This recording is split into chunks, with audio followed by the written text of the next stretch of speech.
I am Valentin Fuster from New York, and it is a pleasure to be here in the beautiful, beautiful city of Amsterdam, where we have the European Society of Cardiology meeting of 2023.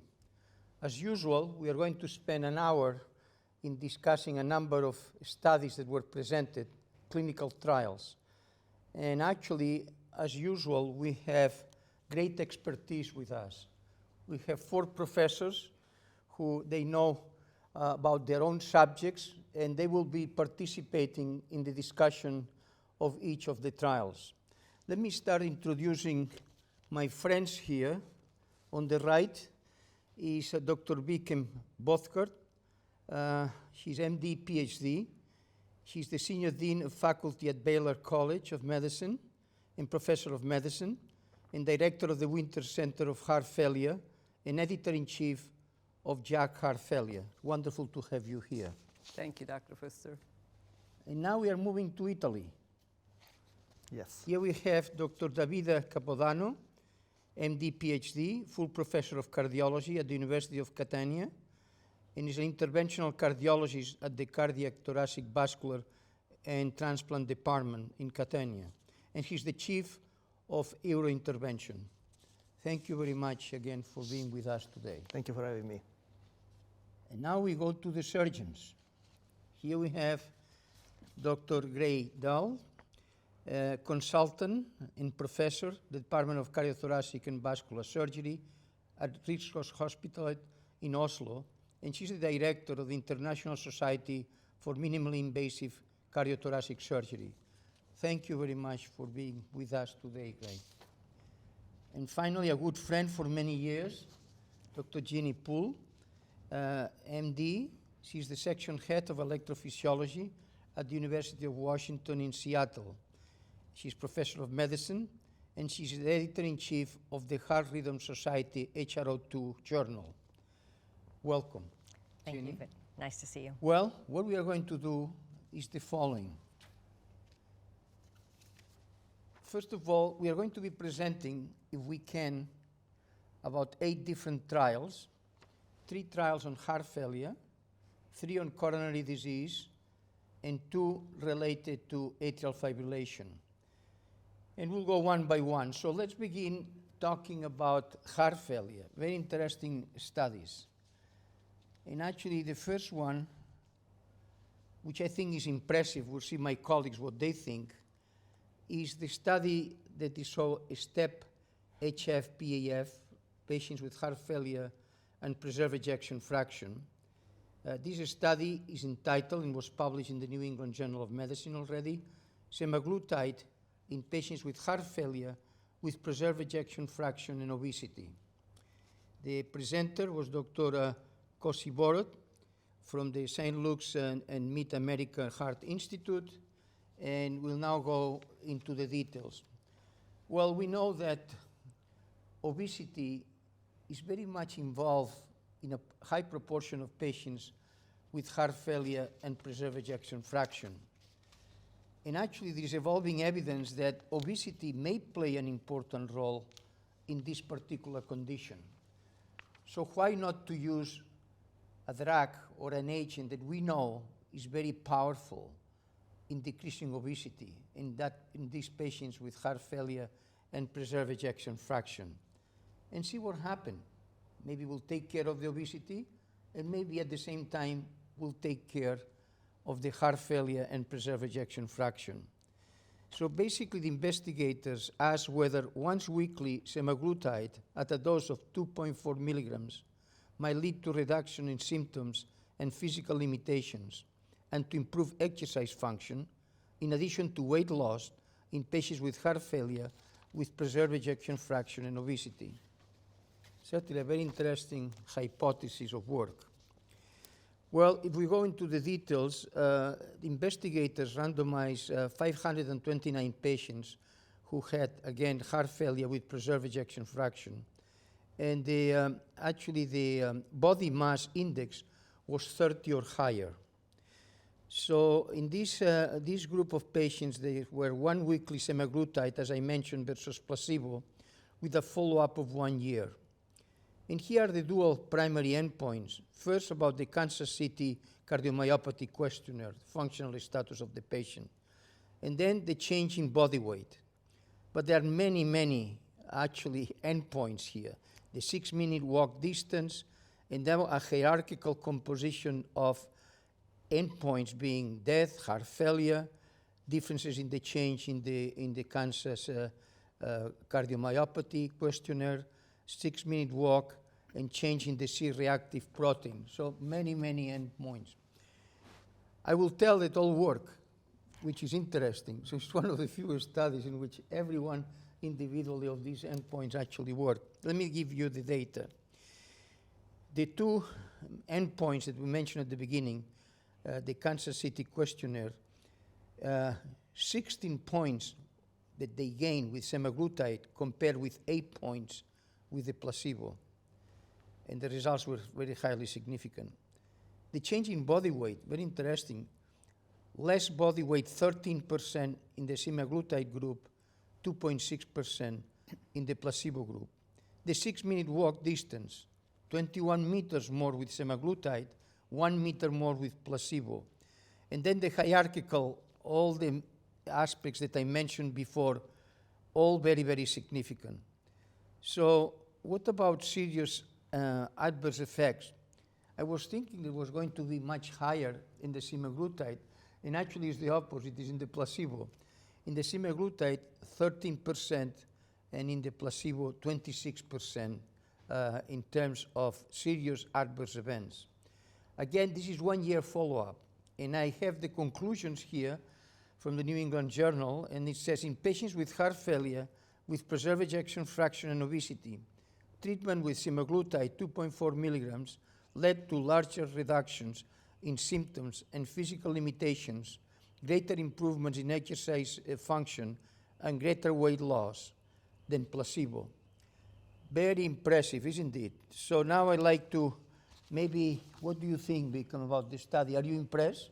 I'm very impressed. First and foremost, it was safe because with the GLP-1 receptor agonists, we always worry about the heart rate increase and whether there's going to be any worsening in heart failure, and the answer is this was quite safe and no increase in adverse events.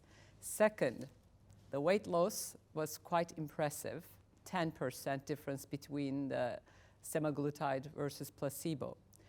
Third, symptoms and the functional capacity improved, and everybody asks whether it's due to just weight loss or is there anything further than just weight loss. Interestingly, NT-proBNP was reduced.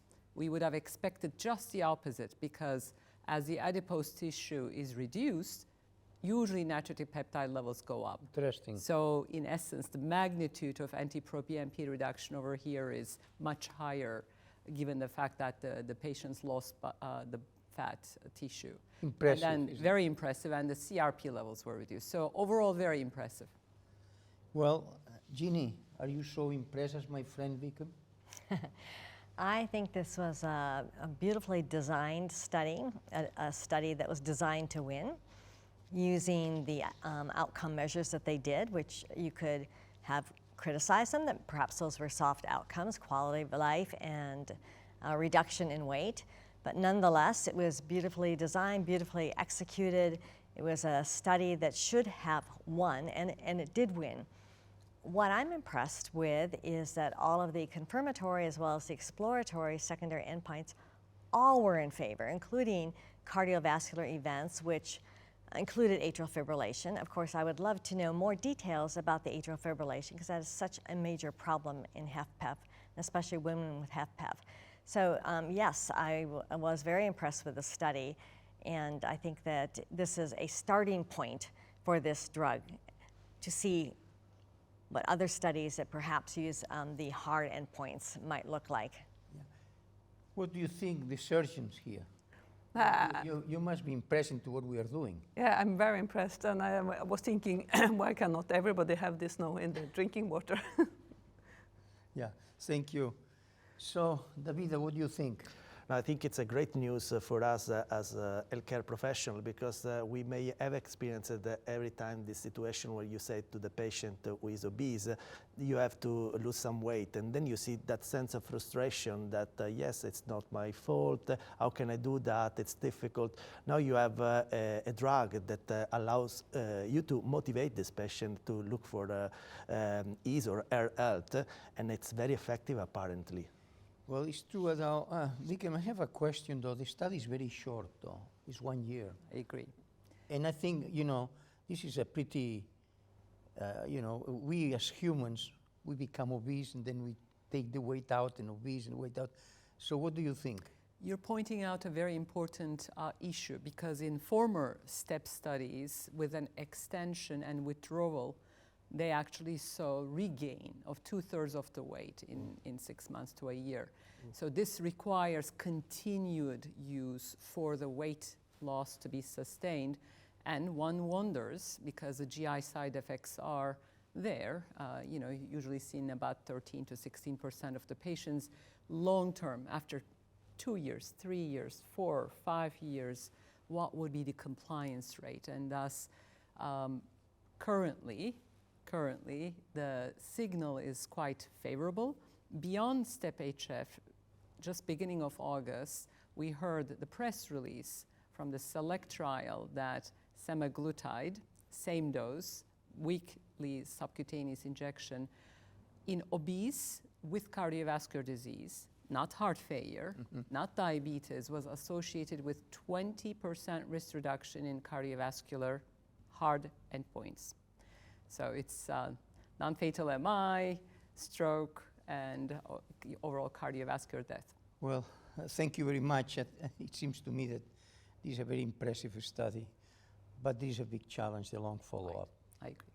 Thank you.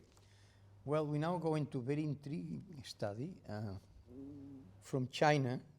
It's the so-called the QUEST trial, and it's the first randomized trial of traditional Chinese medicine for heart failure. And the name of this medicine, if I do it properly, Qilijiangxin.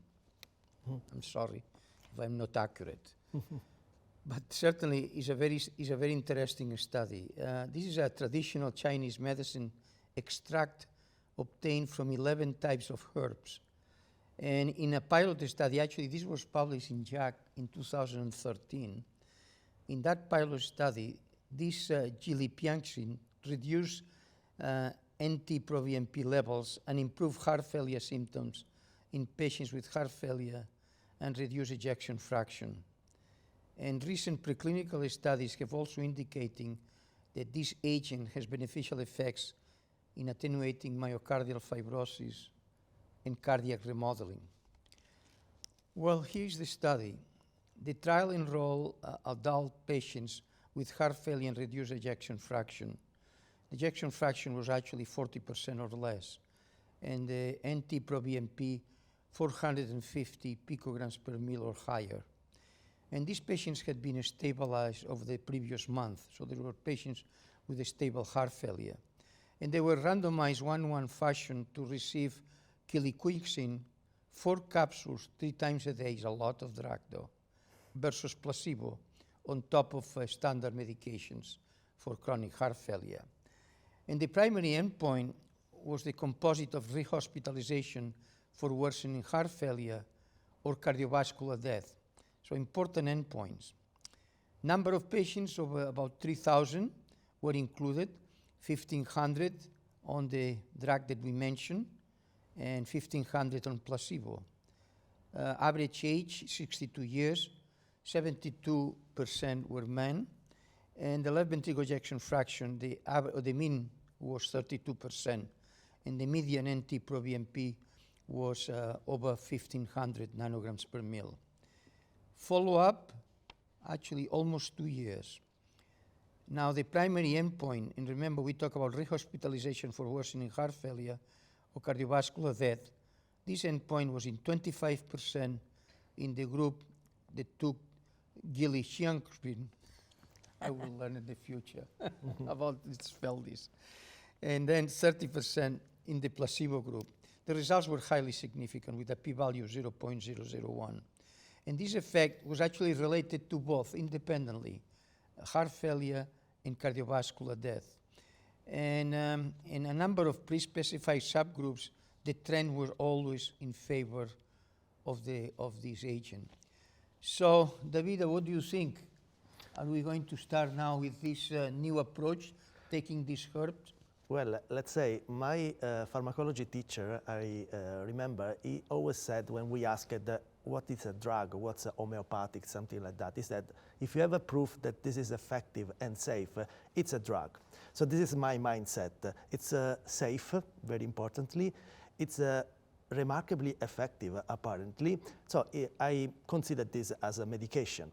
It's a kind, I don't know if I can say that in front of you, polypill, because there are 20 agents in each capsule, but they take 4 capsules. Lots of capsules. The regimen is very intense, that's for sure. So in order to get that effect, you have to be really committed to this therapy. I look forward to see the publication because I really would like to see everything about the methodology, how they did this trial. But obviously, when I see these striking results, I have to respect their effort and wait and see. Biykem, what do you think? Very intriguing. 11 different ingredients, some of which, cardiac glucoside effect, like digitalis, some of which is claimed to have RAS inhibition or angiotensin II antagonism. And the investigators also state that they have data supporting PPAR gamma agonism. So overall, there is some maybe mechanism by which this drug must be resulting in this benefit. I'd like to know more about which ingredient is resulting in which effect. And the former study, one of the results was EF was increased. This is not this study, but the former study that was published, but the volumes were not impacted. That's giving me the impression maybe the digitalis component. Maybe digitalis is there. Maybe. So I would love to learn more about the ingredients and its mechanism, but very exciting. Thank you. Gry, do you have any reaction? Yeah, I think it's very promising, and I was just wondering which patients are you going to add this to with the reduced ejection fraction? Everybody, or which groups subgroup could you find, and in what combination with other? And I call this also a drug. But I think it's very impressive, and Chinese medicine must have something to say. Yeah, Jeanne, in fact, there are a number of studies with different types of herbs, but this study, it seems, is properly done methodologically in terms of randomized study, blind study. What do you think? Well, I really think we also need to keep in mind that traditional herbal medicine is a very important aspect of medical care in China. A lot of these have been used for decades, hundreds of years. So I think it's great to see one of these medications, chili chungsing, actually put to the formal test of a good clinical trial. I agree that it would be interesting to know which components are the active components, but maybe that doesn't matter if it's safe, because again, this is a medication that they have already been using. And I'm not sure that just because it's a lot of pills per day that matters. I don't know, because I don't know what the culture of We need more details. Of people taking these kind of herbal medications. But I mean, this is a fantastic start. Taking herbal medication in a culture that really believes in their traditional methods and putting it to the test of good clinical trial. I agree I with really appreciate that. Well, thank you very much. As you said, it's intriguing, but it's very fascinating study. Well, so we already touched 2 studies in heart failure. And now the third one, I guess, is the one I was going to, let me see if I have it here. Yeah, here it is. We are going to be talking about amyloid now. Yeah, the study is the ATTRibute-CM trial that was presented as efficacy and safety of acoramidis in transthyretin amyloid cardiomyopathy. Well, this was presented by Dr. Julian Gilmore from the University College in London. And actually, it's a very interesting study. You say, what is the difference between the tafamidis and this one? Well, both are stabilizers of amyloid. Basically, what they do is they prevent amyloid to become activated in the myocardium, and they stabilize. In vitro studies apparently suggest that this particular one, acoramidis, is more powerful than the other one, the tafamidis. But let's see what this study is all about. Basically, these were patients with ATTR cardiomyopathy, non-hereditary. They were class 1 to 3 of the New York Heart Association functional class. And they have positive biopsy or technetium scan for ATTR.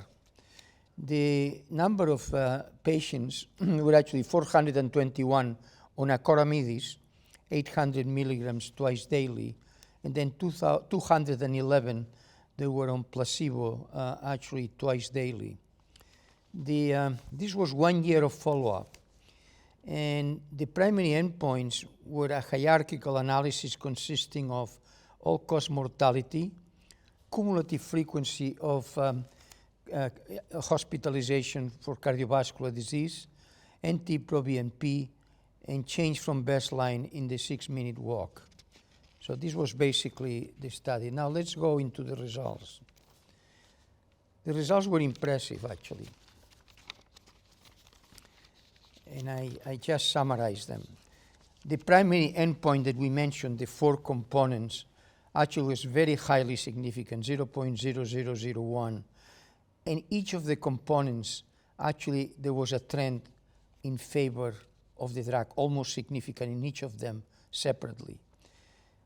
Here is something, 81 survival rate on acoramidis approaches survival rate in age-matched United States database. I would never dream that amyloid has the same survivorship than the normal population, but it's 1 year of follow-up. I mean, we have to be very careful on this. And then the annual cardiovascular hospitalization frequency was 0.29 on acoramidis. It was significantly higher with placebo. And there was a significant, a very good reassuring safety profile. So Biykem, what do you think? Exciting, confirming the former results of the study with tafamidis, that there is survival benefit because the survival benefit is quite significant. The cardiovascular death reduction is very significant. Hospitalizations are, of course, less. Very exciting. We are definitely embarking on a journey of treating amyloid. The cost is the only question, and we're hoping that the more drugs that come into the market, that the more affordability of these agents will be and the access will be better. And I think it's a very deadly disease, and thus the change in the trajectory is critical. And the survival curves, which separate late, tells us that there will need to be some patience until the benefits are attained, but hospitalization differences are seen early on, and there's definitely a survival. Very impressive. Jeanne, I have a question here. This type of amyloid is very common at autopsy in elderly people, about 50%. So my question to you is, perhaps we should identify amyloid much earlier. And to me, maybe this is one of the challenges that we have.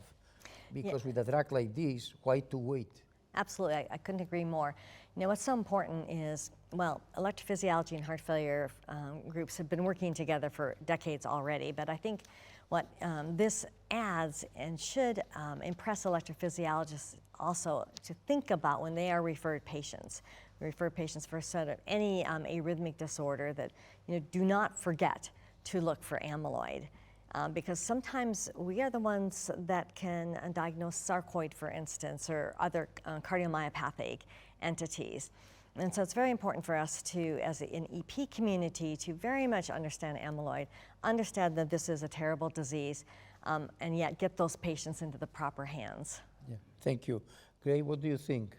I think it's important to have medications against this amyloid, and I think amyloid is a kind of a diagnosis that it's the last. If we can't figure anything else, then we think of amyloid, and it's very difficult to diagnose it. And I think it's also a very heterogeneous disease with many aspects of coming to symptoms. The more medications we have, the better. And I think we need different medications because I think they have to attack different cases of the how the amyloid is going to be shown. Yeah, it's very interesting. This brings up, Davide, the following question is, should we do a scan on everybody at age 65, 70? I'm just asking you. Yeah, no, this screening process, of course, is always very tricky. We know that there are some that work in different fields and others that totally do not work, like coronary angiography for everyone, for example. I think looking at biomarkers maybe something to push forward in terms of research, because maybe there is something you can draw blood and discover something with anticipation, especially because of this late effect, no? So the sooner you start, the better it is, probably. Biykem, let me present to you the two possibilities. One, that we can do an MRI on everybody at certain age, and the other is to do a technician. But do you think it will happen? Probably the affordability as well as the side, there is definitely a, though negligible, small risk with every entity, and MRI, we need to do it with gadolinium. And with the technetium pyrophosphate, there's always the overlap with other entities, and AL amyloid can also be positive. So how to do this, the algorithmic approach on the diagnosis, as Gry alluded to, has a strategy. The first concept is EKG, look at your voltage, look at your echo wall thickness, make sure that you recognize the high risk individuals with, dupuytren's or neuropathies, as well as, kidney involvement and age. 90% of the population over here was wild type, which is the older population. So what age to start screening? Dr. Fuster, is the $1 million question. For the wild type, probably 60s. Yeah. But for the other hereditary, the 10% in this trial, probably earlier on. What to screen with depends on the risk. Anyway, well, we finish here heart failure. Semaglutide, the Chinese herb, now amyloid. Very fascinating 3 studies. Let's now move into coronary artery disease, and we have actually 4 studies to be presented. Just to show you, when I was reading about intravascular imaging, I became very confused. There are 4 studies, and look the number of red points that I have, in trying to figure out what really goes on in this field. Let me tell you this story a little bit. Basically, what I learned, at least, that OCT and IVUS were superior to angiography in order to look at the lesions and the stent, introduction of the stents and so forth. And I said, well, this is obvious, okay. Well, apparently this is not so obvious. We have a paper in the New England Journal, actually this week was presented here, and in fact, the aspect that is that OCT was equal to angiography. Mm-hmm. So I became a little confused there. And then the question is, what about comparing IVUS and OCT? Is another confusion. So finally, I called Greg Stone last night because he's the one who put a meta-analysis together after all this confusion. And I said, please tell me the truth about all of this. And we had a good chat. And actually, this was presented here in this meeting, and I guess I should go over exactly. This is what he said, and it's actually the first statement of the paper. It says, prior meta-analysis of intravascular imaging guidance versus angiography guidance of PCI procedures have generally shown reductions in MACE with the imaging guidance, although none have shown a reduction in all-cause death or all myocardial infarction. What he was telling me, forget about everything. The hard endpoints are these 2. Let's see what happened in the literature. Well, I think it was 1 in the morning that I began to read all of this and see what is happening in the literature. And actually, it's interesting because we are going to be talking here about imaging-guided PCI, OCT versus IVUS versus angiography. What is in the literature? 20 randomized trials, 12,000 randomized patients, and the range of follow-up 6 to 60 months. I'd just like to go over the results directly rather than the details, because we would get lost there. And this is basically the conclusions. Compared with angiography guided PCI, intravascular imaging guided PCI with OCT or IVUS reduces the target lesion failure by 31%. And this is 46% is actually a reduction in cardiac death, 20% is a reduction of procedural related myocardial infarction, and 29% is a reduction of revascularization of the target lesions. And then it goes further. Intravascular imaging guided PCI also reduces stent thrombosis by 52%, all types of myocardial infarction by 18%, and all-cause death by 25%. And then there is a question mark. Is one OCT superior to IVUS, or is IVUS superior to OCT? And I think there is a presentation here from South Korea that mentioned that actually both are the same. So you are in this business. Yes. I hope you understand my problems. Oh, definitely. And this brings an issue that I want to ask you. A single study versus meta-analysis. Anyway, tell us what you think about this. So first of all, meta-analysis sometimes are meant to put the confusion at a higher level, more sophisticated, but still there are issues in interpretation. In this case, it was a network meta-analysis, so they were looking at every strategy versus the other strategy in order to rank them in a way. I think what it's pretty solid is that angiography alone is pretty poor in guiding us in doing good procedures. So intravascular imaging as a class effect, I believe this is really true and remarkable because there were reductions in cardiac mortality. So when you see the stent expansion, you see that you have done a proper job. I think that's better for everyone. But then the question becomes, is that because of IVUS? Is that because of OCT? Which one is the best? And then I say that the IVUS data are very strong. There are multiple positive randomized trials. The OCT trials, it's a step in the good direction, but here at the Congress we have listened to the results of Illumin 4, which was neutral, and October, which was positive. So we have mixed results in that respect, and most of the evidence for OCT in this network meta-analysis comes from indirect comparisons, which are always quite tricky. But So Davide, can I ask you a question, though? Of course. I'm sorry to interfere. There is a paper in this presented at New England Journal in which OCT was equal to angiography. yeah, What do you think? That was very disappointing because that was meant to be the largest trial of OCT, Illumin 4, ever done, the proof of evidence that this is working to reduce target lesion failure, and it didn't work. However, it worked in showing less dissections, more larger stent expansion, which are technical aspects, probably surrogate endpoints.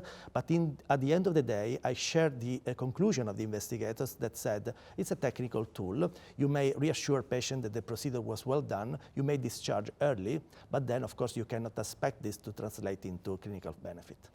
So Gry, actually, at least those of us, and actually all of you are editors, face always an issue about meta-analysis because, you know, the methods are different and everything is different. And here it seems that meta-analysis gives the answer to projects that have been individualized and not necessarily. What do you think about all of this? Well, the first that struck me that is, I was thinking angiography, then I'm always thinking of the kidneys, and they didn't discuss anything about that. Yeah. And I think the OCT and the IVUS would be superior there.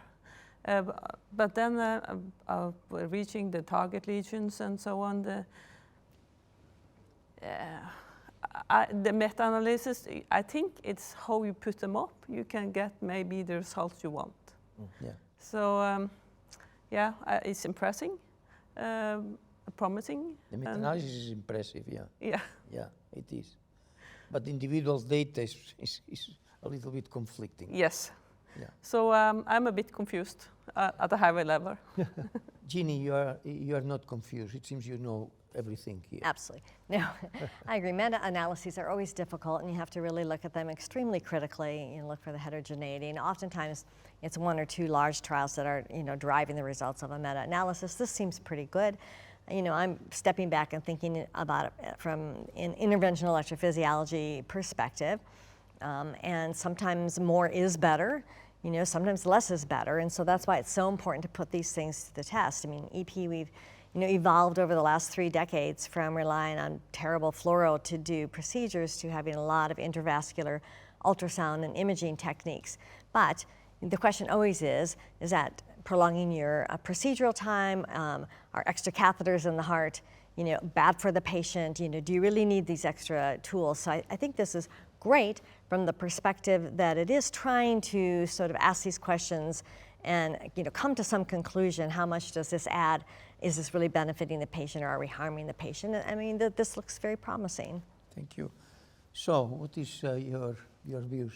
Additional tools to, let's say the basic standard angiography probably has a role in certain patients, where the pretest likelihood is 50-50 when you don't know the severity of the stenosis or the plaque composition, when OCT would be helpful. When it is implemented at a large scale to the overall population, then of course the safety or the risk of that plays a role. So this benefit in the targeted subgroup versus doing a large trial, I think is a limitation of when additional concepts are perhaps useful in a certain very specific population.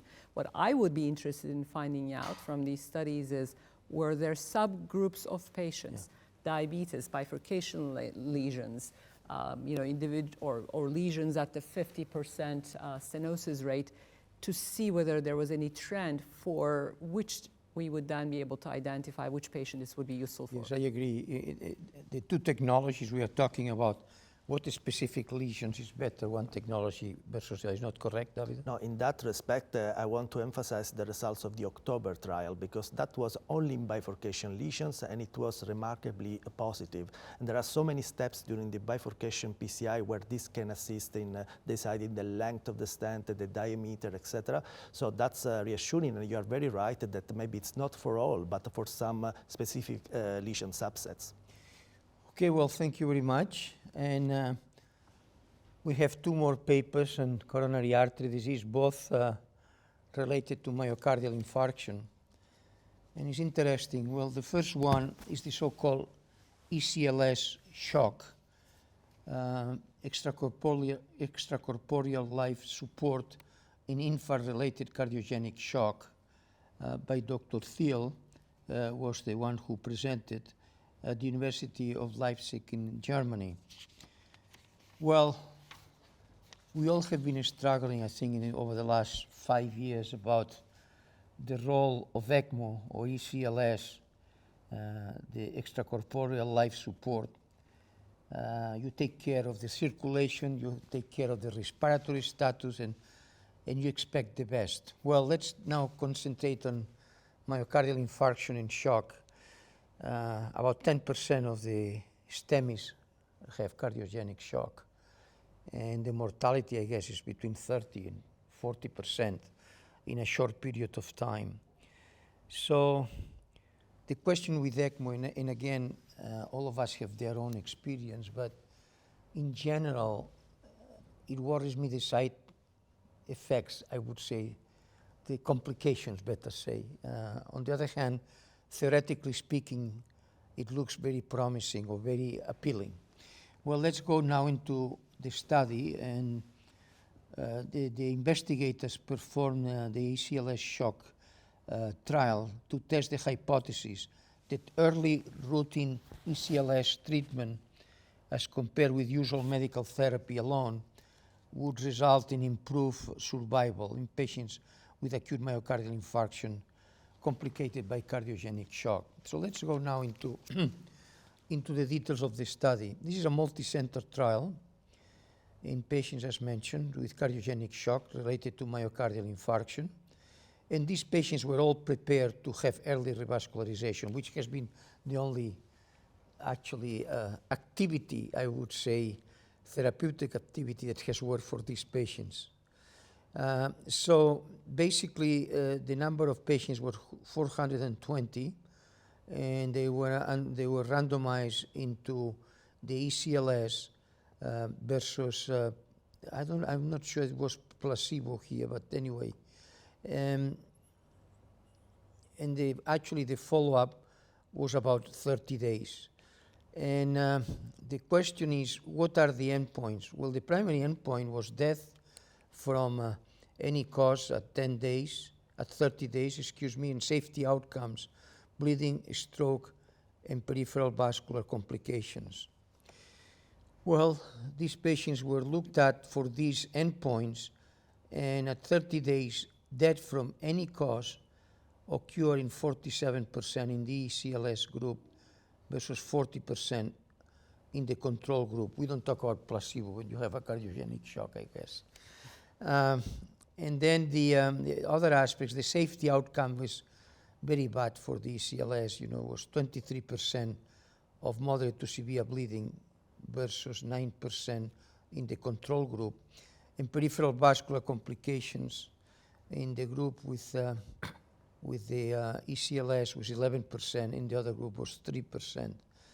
So, as published in the New England Journal of Medicine, these are the conclusions. In patients with acute myocardial infarction complicated by cardiogenic shock with planned early revascularization, the risk of death from any cause at the 30-day follow-up was not lower among the patients who received ECLS therapy than among those who received medical therapy alone. Gry, are you surprised? I was a bit surprised, but as I see the patients, then we see the same results. But it's a discussion, should we put on ECMO or not? And it takes a lot of resources, it takes a lot of ICU capacity, it can be a lot of adverse events that you show, but this trial shows that maybe it's not as necessary as we think. And that gave us a bit to think of, because should we now take the discussion again? Is it as important to put the patient on ECMO as we think? So I think that's, I hope we will now discuss this more in the surgical community, if we are going to do it or not. It was surprising that they came out with these results in this trial, but I think it's the reality. I have a question for the three of you, it's the same question. And that is, if you had a patient tomorrow with cardiogenic shock related to myocardial infarction, would you ask ECMO to get there? Jeanne? I would definitely take a big pause based upon this data to think very carefully about the options. This trial suggests that it certainly is no better than control, and there are concerns about safety.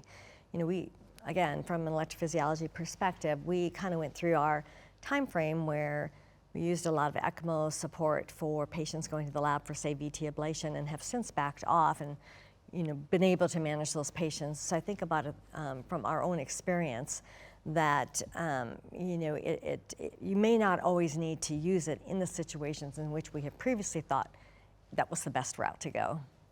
But you would still consider using it? Depends on the type of patient, I'm sure. Absolutely, yeah. What would you do? Mixed batch of shock. I mean, even though this is ECLS, not every shock is the same.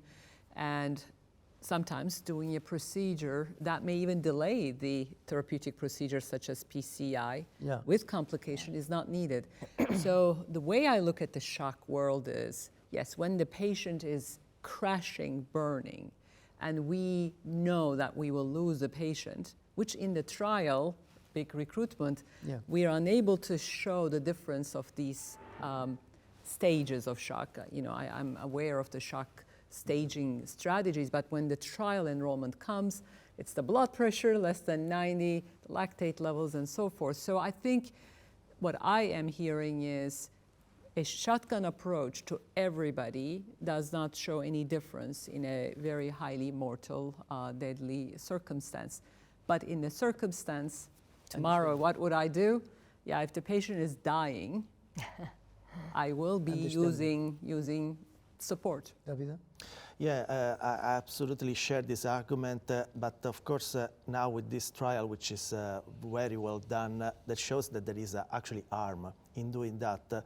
My short answer would be no, I would not consider, especially because they were not able to find a single subgroup of patients that may benefit from this approach. I'm sure there will be many more publications and now they will be more granular, but if we have to follow what was shown here at the Congress, very disappointing. Yeah, I think it's true. If the patient looks you are losing it, at least you don't have anything to lose. I mean, this is Always the truth. this is the way I interpret. May I add something? Yeah, sure. The time frame is the most important. Yeah. So when you start doing compressions and when you get on ECMO, that is the crucial thing. Yeah. So and we have like a limit at 1 hour established ECMO, then we don't do it. Yeah. Okay, thank you. And finally, colchicine, no, I think I am missing one of the papers. Let me just see which one it is. Oh, the multi-star paper. Here it is. Let's go quickly. This is the MULTISTARS AMI paper, myocardial infarction. It's timing of complete revascularization with multivessel PCI. This was presented by Barbara Stelli from Zurich. And basically it's the question, you have a patient with acute MI, you do PCI of the culprit lesion, and the question is, do you do the rest of the lesions, or you wait and you do this in staging? This is basically what the paper is about. And basically the details of the paper was an international open label non-inferiority randomization trial at 37 sites in Europe. These patients were hemodynamically stable with a STEMI, multivessel coronary artery disease. Immediate approach to all the lesions, the culprit and the others, in 418, or staging within 19 to 45 days. So you do the immediate and then you do the other lesions. The culprit lesion is immediate and the others is between 19 and 45 days. The primary endpoint was a composite of all-cause death, non-fatal myocardial infarction, stroke, unplanned ischemic-driven revascularization, or hospitalization for heart failure.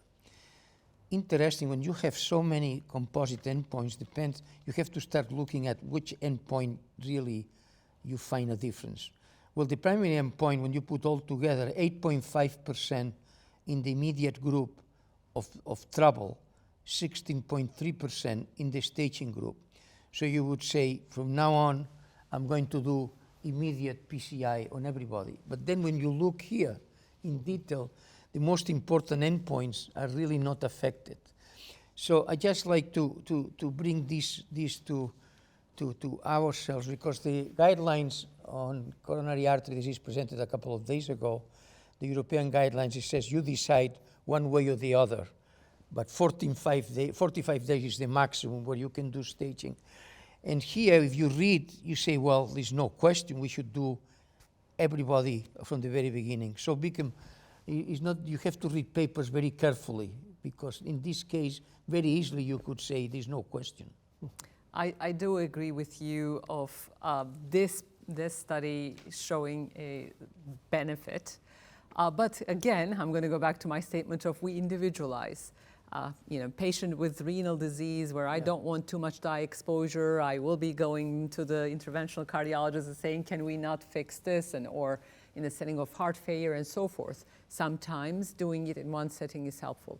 But sometimes when there is definitely risky procedures and you have a very lengthy LAD and it looks very scary and we're very happy that it is done, I may just say don't touch the others and stage it. So individualization is my answer. Very interesting. All of you are showing something which to me is quite attractive, is judgment. It's judgment. The reason I'm saying this is because today, in the way we train the young people, they go full bullet, whatever they're ready to do, what has to be done. And the way this discussion is evolving is still you have to judge each particular case and say what you do. So I'm glad very much. I like very much the approach by the four of you. Well, you're an interventionalist. What do you see? Yeah. Well, let's say this is already the second trial that shows that the sooner the better in a way. But then the question is how soon?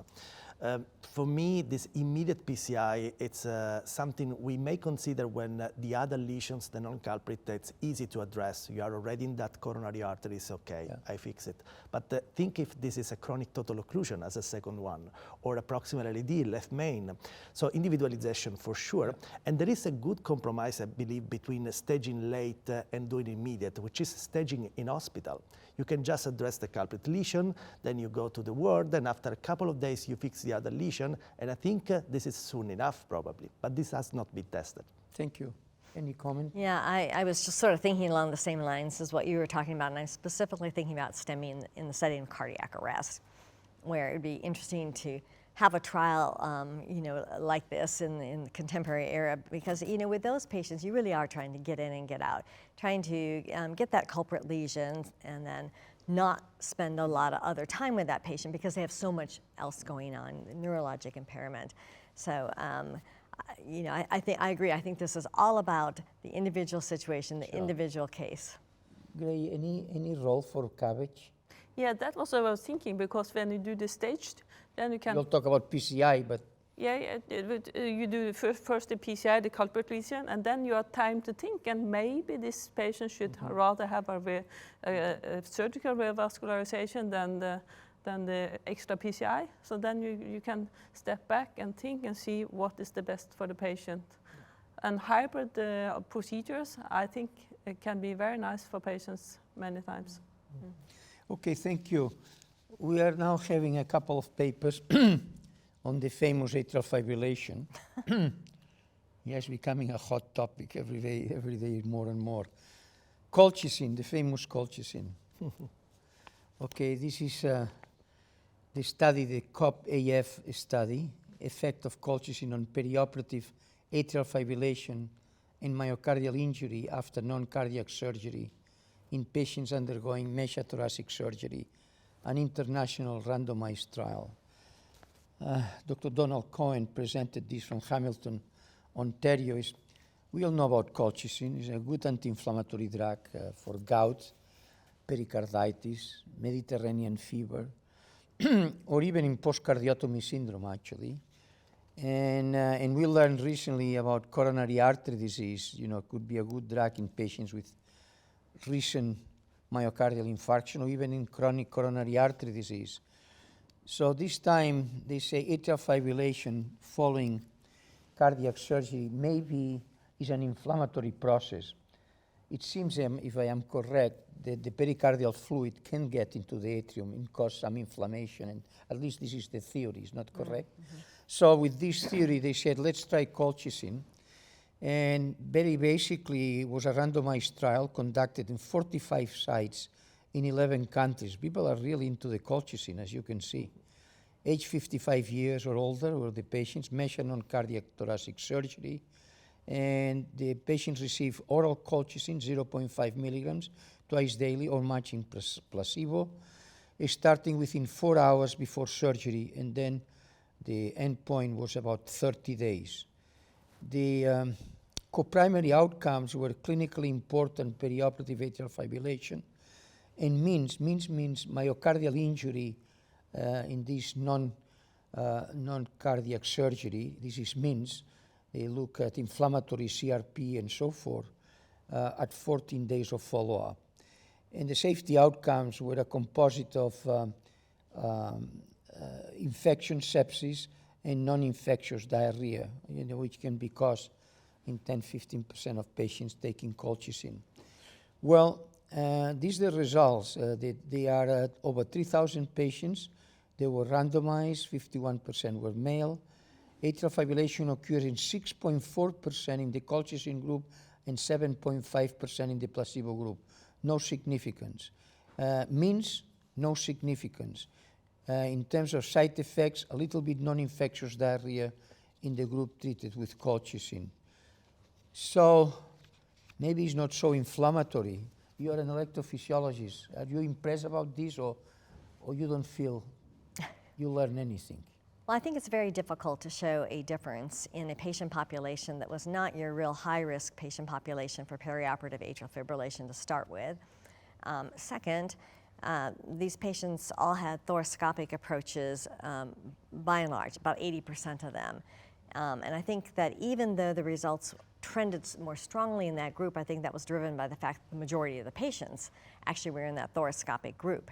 So it may be that these patients were not exposed to that same sort of inflammatory injury. And then the atrial fibrillation rates were actually fairly modest. Modest, yeah. I mean, usually we're quoting 10 to 30% or something. Much higher, isn't it? Yes. So I mean, it was quite low, and quite consistent actually with Colcott, which had a completely different study, of course. It was post-MI, which had a very low risk of atrial fibrillation, and in secondary analyses did not show any benefit of colchicine on atrial fibrillation. So I think it comes back to this same theme, is that there may be a group of patients that have higher comorbidity risk and have open chest procedures or other more inflammatory inducing procedures that might benefit from colchicine. But this particular patient group, we can take lessons from, that there are patients maybe who are less sick, less prone to have AFib because they have fewer comorbidities. The procedure they're getting is not going to be that disruptive, who won't respond to colchicine. So the answer is not in. Thank you. Gray, I learned recently about 2 studies in which you drain the pericardial fluid into the pleura, and then it appears you are not convinced that is one of the approaches. What do you think? Well, the pericardium to the pleura, there can be many reasons for that, and I can't remember we see much atrial fibrillation in these patients.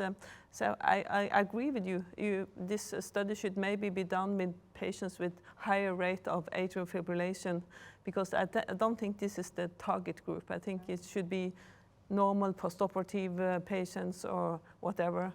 But I think this target group is not the low right rate, to. very No. low. Davide, you have any comments? Yeah, I was intrigued by the choice of the endpoints because I guess that procedural AF has prognostic implications, obviously, but I was underwhelmed by means because this myocardial injury during a non-cardiac surgery is something we see so frequently, but then we are uncertain about the prognostic implications. In this case, the drug failed the mechanistic hypothesis. Biykem, any comments? Fully agree with the former comments. I would actually be interested in a post-cardiotomy syndrome patient, or the role of colchicine in cases of AFib once they develop it, and what would be the effect after they develop it. I don't know the answer to that.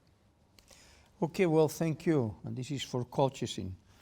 We need higher rates of atrial fibrillation to identify those patients. Maybe that's the group.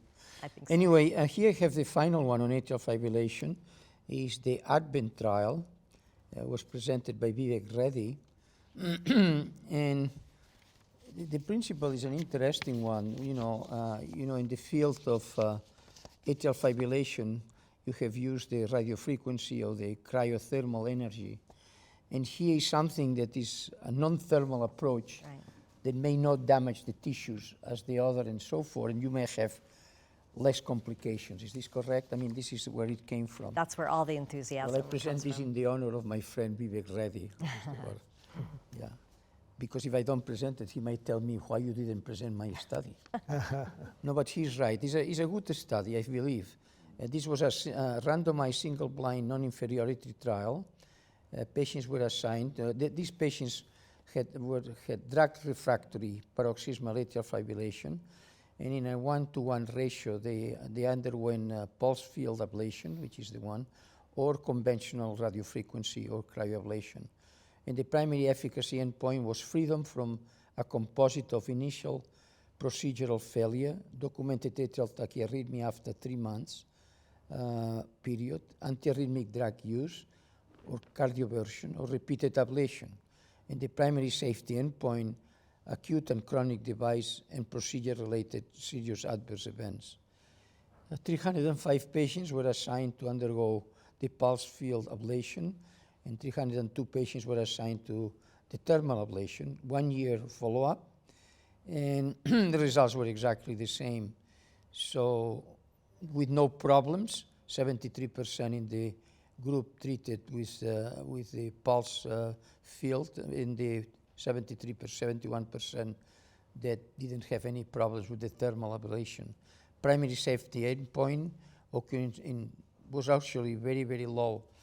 And basically it's a non-inferiority trial, this pulse field ablation, which in my view is attractive because you might prevent problems like venous obstruction, you may prevent problems with the diaphragm paralysis and, Correct. and the fistulas of the esophagus and so forth. So I think it seems to me it's an interesting procedure for the future. Is this correct, Jeanne? Absolutely. There's been incredible enthusiasm for pulse field ablation because, as you said, there's a lower risk of collateral damage. So it is, electrical impulses, rapid electrical impulses that cause electroporation, and there's no spreading out of that energy like you get with either cryo or RF ablation. And the dreaded esophageal atrial, fistula is what we all worry about the most, even though the risk of that is very low. So I think it's important to know that in the patients that had PFA in this trial, there was no esophageal temperature monitoring performed, and it was almost universally used in the thermal group. They also didn't do the usual sort of pacing maneuvers for worrying about the phrenic nerve, whereas that was all done in the other group. And that is all based upon the confidence with the studies that have led up to doing this I think this is a very important trial. It is the FDA IDE trial for this particular catheter. It was non-inferiority endpoint. That's fantastic.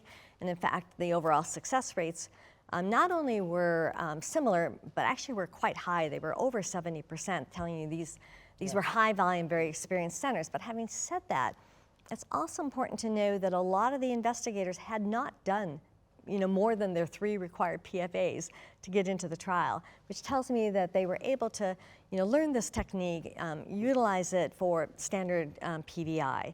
So I think all of those things are very important. In terms of how do you measure whether or not it's safer on that aspect of not harming other tissue, what they looked at, and this again would just be the beginning of being able to look at this in large trials, is they did look at the pulmonary veins, and they noted that there was less thickening of the tissue around the pulmonary veins with the PFA versus the control. So that gives us a signal, a hint that may actually be the case. You think there will be a movement towards this approach with atrial fibrillation? Well, the other part of the study that I think people will move towards this approach for is that it was definitely more efficient. So you cut down your time, your total procedure time, you cut down your time in the left atrium, which is a very good thing, and you cut down your ablation time. For simplicity.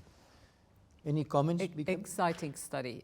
I think for all the reasons we had mentioned, especially the adverse event, especially pulmonary vein and fistula formation, has always been the scare. We are now moving towards more AF ablation in the heart failure world, with the data showing that it is effective. So we always worry about those complications, and now with these results, we'll probably be moving towards that direction. Yeah, Davide?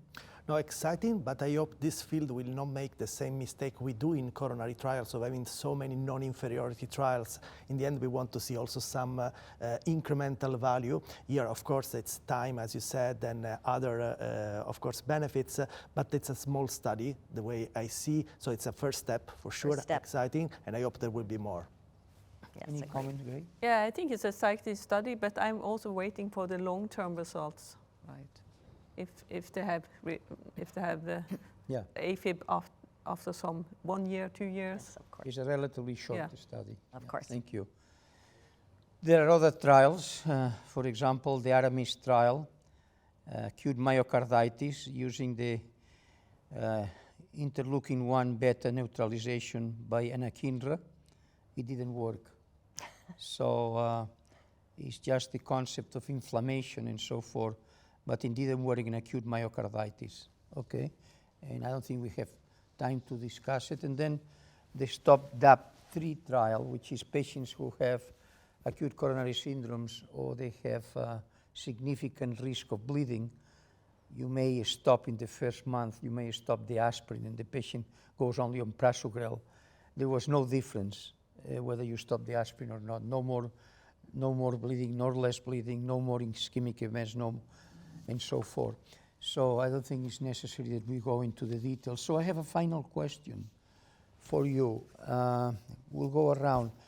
Of all the trials we presented, which is the number one that you really leave Amsterdam and say, you know, I love that trial? Biykem? STEP HF. For the reasons I mentioned, because of the safety and it's being exciting, and you know, in HFpEF we don't have that many. We have the SGLT2 inhibition. Now it is raising the portfolio of a combo SGLT2 inhibition with GLP-1 receptor agonists in the field of heart failure. We already had that concept in diabetes and obesity, and maybe we will be able to get rid of the obesity pandemic that we're dealing with. So semaglutide is your choice. There is also tirzepatide, which is another Yes, agent that is right. being currently investigated that actually results in more weight loss. I'm sure there will be many other agents in the field. The concept is exciting. Yeah, the concept is exciting. I would say the neutral trials sometimes are as important as superiority trials, so my answer is the ACLS-SHOCK, because this will affect my practice in one way rather than the another. So I think it's very informative. Okay? I agree. The ECLS-SHOCK is my favorite also. And of course the semaglutide trial, second. And you? Well, I'm going to mention a trial that we didn't talk about, and that is the NOAA study. And for the reason that it has a great clinical impact on us. So we don't have time to go into that, but I do think that was a very important trial. It still leaves us without firm answers, but it was a very important trial to have at ESC. Well, look, thank you very much. What is my favorite trial?